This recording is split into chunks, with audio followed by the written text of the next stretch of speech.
Hi, my name is Josh.MPG. I'll be refuting the claims made by the affirmative speaker. He stated that certain parts of the Patriot Act are encroaching upon civil rights, but this is in fact not true. I'll address his main points: that information sharing infringes on civil rights of the public, wiretapping and the public breaks privacy rights, the access to records should be limited, and sneak and peek warrants break the public's constitutional rights. The first claim that information sharing infringes upon civil liberties is based on mostly assumptions and fear.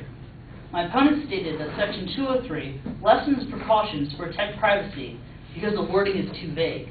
However, a subsection of 203 states that the information is subject to any limitation on the unauthorized disclosure of such information. This is saying that you can only use the information pertinent to the case and nothing more. The subsection is specific enough to limit the use of information, so there is no need to change or restrict the sharing even more. Congress also brought this up in the 9/11 Commission report, that the system has an enhanced checks and balances built into the policy. My opponent also states that the information that agencies share with each other should be shared with the public. This is not a good idea because no matter how much we do not want to believe it, terrorists are among us, and they would also receive the information about them. This would allow them to hide more effectively. Information sharing between agencies of the federal government is also vital for catching terrorists more effectively. If there are two separate investigations into the same terrorist, the agencies might step on each other's toes. But if they were allowed to share the information, they could work together and potentially catch the terrorists sooner. The second claim, that wiretapping breaks privacy rights, is not entirely accurate. Section 206 of the Patriot Act revises the current code of law that says who can be tapped by adding what can cause someone to be tapped.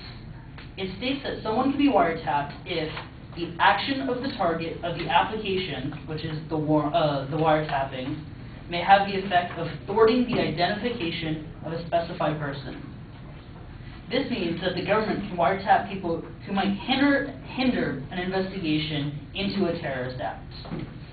These people are already criminals since the United States law states that aiding and abetting any criminal is illegal. My opponents state that this section can potentially be used to wiretap anyone who comes into contact with a terrorist. This is not possible because of the restrictions on the ability to get a wiretap as stated in the U.S. Code of Law. The judge issuing the wiretap would need tangible proof that the person is connected to criminal activities before they can issue the wiretap.